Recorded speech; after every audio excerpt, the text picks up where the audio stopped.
नमस्कार, बहुत स्वागत है आपका एस्ट्रो तक पे। मैं हूँ श्रुति द्विवेदी। कहा जाता है कि कलयुग में हनुमान जी प्रत्यक्ष हैं और जब भी उनका ध्यान किया जाए और बहुत भक्ति भाव से ध्यान किया जाए तो उनकी प्रेजेंस आप अपने जीवन में महसूस कर सकते हैं।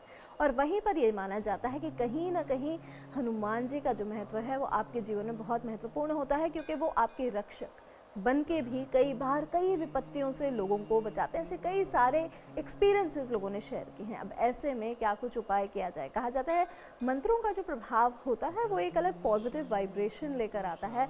आप जो उसकी वाइब्रेशनल एनर्जी है अपनी बॉडी में, अपनी सोच में कहीं ना कहीं होल्ड कर सकते हैं, और जो कि अनचैलेंज्ड है। ऐसे में हनुमान जी के कौन से ऐसे दिव्य मंत्र हैं जिनका आप जप कर सकते हैं और जिसके द्वारा आपको ध्यान हो? ये भी माना जाता है कि हनुमान जी जो हैं वो शिव जी के 12वें रुद्र अवतार माने जाते हैं। तो ऐसे में उनका मंत्र ओम नमः शिवाय का ध्यान करते हुए ओम हम हनुमते श्री रामचंद्राय नमः मंत्र का ध्यान करें। जब हनुमान जी का ध्यान रामचंद्र के साथ किया जाता है तो कहा जाता है वो बहुत जल्दी प्रसन्न होते हैं और मनचाही इच्छाओं की पूर्ति करते हैं। एक और मंत्र है उनका ओम नमो भगवते आंजनेयाय महाबलाय स्वाहा।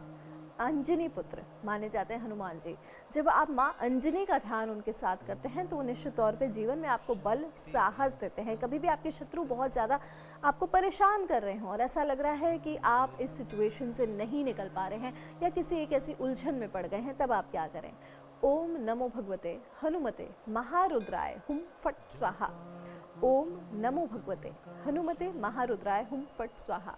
महारुद्र रूप में जब आप हनुमान जी की पूजा करते हैं तो वो आपको बहुत जल्दी रिजल्ट्स देते हैं, लेकिन ये तभी करना है जब आप बहुत ज़्यादा संकट में पड़ गए हैं, यानी कि शत्रुओं ने घेर लिया है, आपको समझ में नहीं आ रहा है, या फिर ऐसी सिचुएशन में है कि आपके खिलाफ साजिशें चल रही हैं। ऐसे में ये मंत्र बहुत कारगर रहता है। कई लोगों को विदेश यात्राओं का योग नहीं रहता है और ऐसा लगता है कि एक बार तो घूम के आए। ऐसे में ओम हम पवन नंदनाय स्वाहा ये मंत्र बहुत ही प्रभावशाली रहता है, खासकर जिन लोग की एयर ट्रैवल्स नहीं हो रहे हैं, विदेश यात्राएं नहीं हो रही हैं, उनके लिए ओम हम पवन नंदनाय स्वाहा बहुत कारगर रहता है।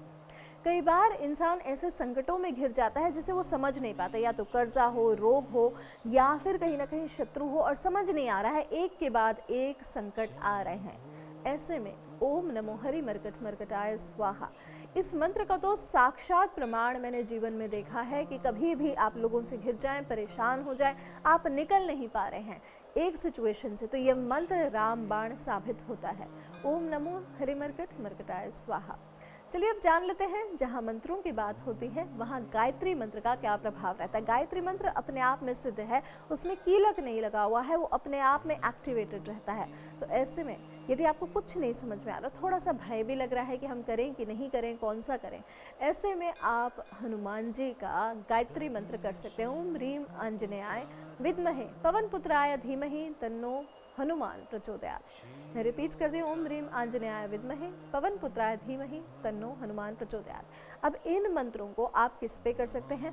पंचमुखी रुद्राक्ष की माला पे कर सकते हैं। 14 मुखी रुद्राक्ष की माला बहुत दुर्लभ है और ये बनवानी पड़ती है, उस पर भी कर सकते हैं आप। और साथ ही साथ आप रेड कोरल यानी कि मूंगे की माला पर इनका जप कर सकते हैं। जप की विधि जो होती है वो रात 8 से 10 के बाद या फिर सुबह 8 से पहले पहले होती है, क्योंकि कहा जाता है पूरा दिन हनुमान जी जो है राम जी की सेवा में लगे रहते हैं, तो उस समय इन्हें डिस्टर्ब करना वर्जित माना जाता है। लेकिन यदि आप संकटों से घिरे हैं तो आप किसी भी समय ये जप कर सकते हैं और सात्विक जीवन के साथ हनुमान जी की पूजा करी जाती है। ऐसी ही खास बातें लेकर आऊंगी मैं श्रुति द्विवेदी केवल एस्ट्रो तक पे। नमस्कार।